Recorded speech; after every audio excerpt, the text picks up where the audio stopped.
Hello সবাইকে, কেমন আছো তোমরা সবাই? চলে এসেছি তোমাদের জন্য নতুন একটা ব্লগ নিয়ে। না, আজকে আমি হসপিটালে নেই, আমরা পাড়ি দিচ্ছি একটা নতুন জায়গার উদ্দেশ্যে। এখনো দেখো ঠিক করে সকাল হয়ে পারেনি, অনেক ভোরবেলা আমরা বেরিয়ে পড়েছি। আর আজ আমরা যাচ্ছি কিন্তু সুন্দরবন। তো আমরা ধরে নিয়েছি ক্যানিং লোকাল, শিয়ালদা থেকে ক্যানিং লোকালটা আমরা নিয়েছিলাম। আর আজকে প্রচন্ড ঠান্ডা, যেটা আমাদেরকে দেখে অবশ্যই বুঝতে পারছো। তো আমরা কিন্তু পৌঁছে গেছি ক্যানিং, আর এখানে আমাদের জন্য অটো পাঠিয়ে দেওয়া হয়েছিল। এখানে যেগুলো এজেন্সির মাধ্যমে আসতে হয় তারা কিন্তু সবাই এরকম সবার জন্য অটো পাঠিয়ে দেয়, কিন্তু সবাই সুন্দরবন যাচ্ছে। তো এই যে আমাদের ফেরিঘাটে চলে এসেছে বোট, আমরা এখন বোটে উঠে যাবো। আর প্রচন্ড ঠান্ডা লাগছে, উঠে আমরা পেয়ে গেছি গরম গরম কচুরি, তার সাথে মোয়াও ছিল।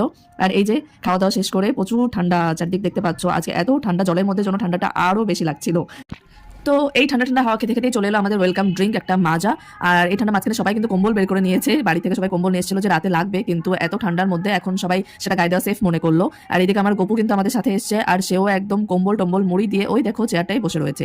আর এর মধ্যে আমাদের চলে এসছে হাতে গরম গরম মাছ ভাজা খেতে, যেটা খুবই ভালো লাগছিল এর মধ্যে। তো আমরা আরেকটু ঠান্ডা হাওয়া খেতে খেতে পৌঁছে গেলাম আমাদের একটা নতুন ডেস্টিনেশনে, বেকন বাংলো। এটা মেনলি রবীন্দ্রনাথের একটা জায়গা। বেকন বাংলোতে রবীন্দ্রনাথ কোনো এক সময় এসেছিলেন, কিছু সময় কাটিয়েছিলেন, আর সেটা দেখতে গেলে কিন্তু অবশ্যই তোমাদের টিকিট কাটতে হবে। তো ওখানে আমাদের টিকিট কাটা হয়ে গেছে, আমরা ভেতরে এন্ট্রি নিচ্ছি। তো দেখো পুরো জায়গাটা এরকম ছিল, জায়গাটা সুন্দর নিরিবিলি। আমার মা তো বেশ একটা বাঘবাবুকে খুঁজছিলেন, তো সুন্দরবনে এখন অব্দি যেহেতু আমরা বাঘ দেখতে পেলাম না, তো ওখানে আমার মা একদম ফটো তুলতে দাঁড়িয়ে গেল। যাই হোক, এই হলো সেই বাংলো। তো আমরা যাই ভেতরে। এই দেখো ভেতরটা, এখানে কোনো এক কালে রবীন্দ্রনাথ একবার এসেছিলেন একটা মিটিং করতে, তার থেকে এটা এইভাবে বানানো হয়েছে। এর মধ্যে কিছুই নেই আসলে, একটা স্ট্রাকচার বানানো। আর সেটা দেখতেই সবাই যায় ওখানে, যেহেতু উনি গেছিলেন, পদধূলি দিয়েছিলেন। তো আমরা সেটা একটু দেখে থেকে আবার বোটে চড়ে বসলাম। আর এবার একটু রোদ মশাই দেখা দিয়েছে, সূর্যবাবু দেখা মিলেছে। তো আমরা আর উপরে না দাঁড়ানো রিস্ক নিয়ে নিচে বসে পড়লাম। আর বোটের ভেতরটা কিন্তু ঠিক এরকমই, তোমরা এখানে খাটের মতো অনেক কিছু দেখতে পাবে। এখানে বসে শুয়ে, মানে বসে তো ছিলাম, শুয়ে রেস্ট নিতে পারবে। যাই হোক, আমরা একটু শুয়ে টুয়ে রেস্ট নিলাম। আর ততক্ষণেই আমাদের জন্য লাঞ্চ লেগে গেল, ডাক পড়ে গেল। লাঞ্চে ছিল গরম গরম আলু ঝুড়ি ভাজা আর ডাল, যেটা শুরু হলো। আর নদীর মধ্যে এরকম বসে খাওয়া প্রথম আমাদের এক্সপিরিয়েন্স, আগে কোনোদিন আমরা এক্সপিরিয়েন্সটা পাইনি। তো বেশ ভালোই লাগছিল কিন্তু। তো নেক্সট আইটেমে ছিল আমাদের লাউ চিংড়ি। চিংড়ির সাইজটা দেখতেই পাচ্ছ, বেশ বড়ই ছিল।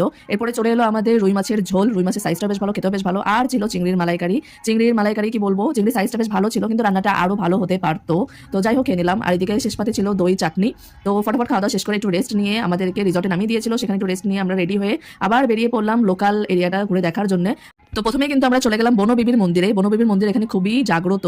তো যারাই এখানে বনে যায়, এদের মেনই জীবন নির্বাহ করতে হয় বনের উপরে, মানে সেখান থেকে মধু সংগ্রহ করে বা মাছ নিয়ে। তো সেই সবের জন্য বনবিবির আরাধনা করা হয় সেখানে যাওয়ার আগে। তারপর আমরা চলে গেলাম লোকাল মার্কেটে। সেখানে অনেক মানে সন্ধ্যের পর থেকে এরকম মার্কেট বসে, যেহেতু এখন এটা একটা টুরিস্ট এলাকা হয়েছে। আর এই দেখো আমার মা সেখানে ঘুরতে ঘুরতে এটা কি পেয়েছে, অদ্ভুত একটা ফল। এই দেখো শেপটা দেখতে ঠিক এরকমই, এটার নাম নাকি বাক্স বাদাম। বাক্সটা খুলেই বেরোলো এরকম বাদাম, যেটা দেখে তো আমার মা খুবই আপ্লুত, আনন্দে আপ্লুত একদম।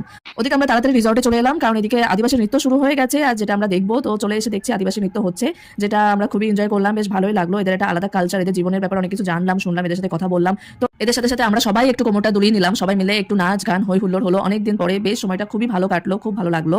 তো এসব করতে করতে চলে এলো আমাদের রাতের ডিনার। আর এদিকে চলে এসেছে ডাল আলু ভাজা, তারপরে এসে মাটনের সাইজটা কিন্তু তোমরা দেখতেই পাচ্ছ।